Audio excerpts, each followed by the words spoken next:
PV తెలంగాణలో ప్రస్తుతం BC రాజకీయాలు హాట్ టాపిక్గా మారాయి. జాగృతి ఆధ్వర్యంలో కవిత ఇందిరా పార్క్ దగ్గర బీసీలకి న్యాయం చేయాలంటూ చేసినటువంటి ధర్నాతో ఒక్కసారిగా రాజకీయాలు హీటెక్కాయి. 10 ఏళ్ల అధికారంలో ఉండి బీసీలకు అన్యాయం చేసిన వాళ్ళు ఇవాళ బీసీల గురించి మాట్లాడడానికి నైతిక విలువ హక్కు లేదంటూ అటు కాంగ్రెస్ ఎదురుదాడి చేస్తుంది.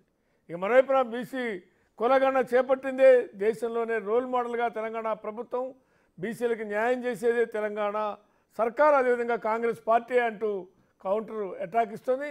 ఇదే ఇవాళ మన టాపిక్లోకి వెళ్దాం. అంతకన్నా ముందు ఆ వివరాలు ఏంటో ఒకసారి చూద్దాం.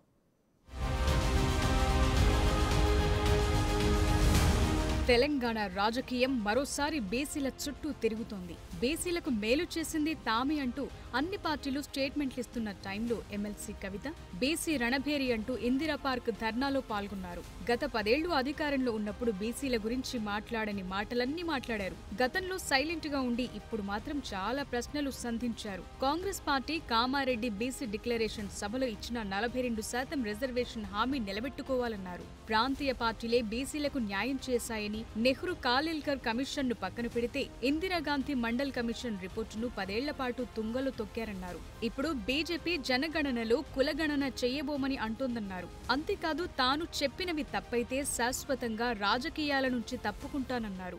మేమందరం బీసీలం ఇందిరా పార్క్ దగ్గర 2 ముచ్చట్లు మాట్లాడుకుంటామంటే నిన్న రాత్రి 9 దాకా పర్మిషన్ ఇవ్వకుండా ఇబ్బంది పెట్టి ఇక మీకు ఇప్పుడే బీసీలు గుర్తొచ్చిరా అంటారు.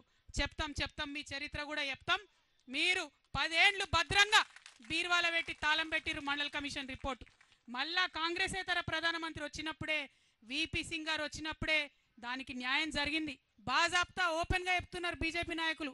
మేము కులగణనకు వ్యతిరేకం, మేము కులగణన చెయ్యము అని చెప్తా ఉన్నారు ఇవాళ. అట్లా అని చెప్పి సుప్రీంకోర్టులో కూడా వాళ్ళు అఫిడవిట్ వేసిండ్రు. సో కవిత అలా కౌంటర్ ఇవ్వగానే కాంగ్రెస్ కూడా ఘాటుగానే రియాక్ట్ అయింది. బీసీల కోసం తాము ఏం చేస్తున్నామో అవన్నీ మంత్రి పొన్నం ప్రభాకర్, టీపీసీసీ చీఫ్ మహేష్ కుమార్ గౌడ్ వివరించారు.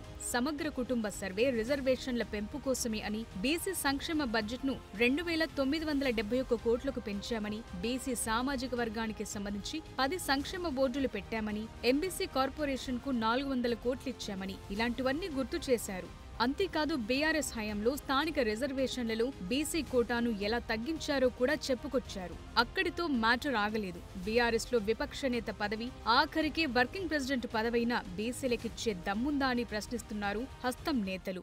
బీసీలు జ్ఞాపకం వచ్చారంటేనే బీసీల శక్తి, బీసీల ఆత్మ గౌరవం ఏ విధంగా సురుకదలిగిందో మీకు అర్థమవుతా ఉంది. మీరు మొత్తం సమగ్ర కుటుంబ సర్వే చేసిండ్రు. ఆ సమాచారాన్ని బయటపెట్టి ఏ వర్గాలు ఎంతున్నారో చెప్పి వాళ్ళకు సరి అయిన న్యాయం చేసే ప్రణాళిక తీసుకొని ఉంటే ఇలా బీసీలు ఈ రకంగా మిమ్మల్ని ఏమనేటువంటి వాళ్ళు కాకుండే. ధర్నా చేయాలనుకుంటే ధర్నా చౌక్లా కాదు, మీ నాయన ఉన్న ఫామ్ హౌస్ ముందు పోయి ధర్నా చేయండి. ఎందుకంటే 10 ఏళ్ల పాలనలో బీసీలకు ఏ రోజు పెద్దపీఠం వేసినటువంటి దాఖలాలు కనపడలేదు. బీసీల కోసం కులగణన చేసిన దాఖలాలు కనపడలేదు. బీసీల రిజర్వేషన్ కోసం మీరు 22% నుంచి 10% తీసుకొచ్చే ప్రయత్నం చేసినట్టు ఇక్కడ కనపడలేదు. గత 10 ఏళ్లలో బీసీలకు బీఆర్ఎస్ ఇంకా ఎలాంటి అన్యాయం చేసిందో గుర్తు చేశారు. బీసీలకు న్యాయంగా అందాల్సిన నిధులు అందించకుండా ముంచారని, అధికారం పోయాక బీసీలపై కపట ప్రేమ ఎందుకని ప్రశ్నిస్తున్నారు. రాజకీయ ఉనికి కోసమే కవిత బీసీలపై కపట ప్రేమ చూపుతున్నారని ఫైర్ అవుతున్నారు. భారతదేశపు మొదటి మహిళా ఉపాధ్యాయురాలు సావిత్రిబాయి పూలే జయంతి సందర్భంగా జనవరి 3న మహిళా ఉపాధ్యాయ దినోత్సవంగా జరుపుకోవాలని తెలంగాణ రాష్ట్ర ప్రభుత్వం నిర్ణయించిన విషయాన్ని గుర్తు చేస్తున్నారు. సమగ్ర కుటుంబ సర్వే చేసి బీసీల లెక్కలు ఎందుకు బయటపెట్టలేదని ప్రశ్నిస్తున్నారు. తల్లి ఏంది ఆ పని చేయక ఏదైతుందో ఈ బీసీ నినాదం పట్టావు. మీ అప్పుడు 32 నుంచి 23% చేశారు.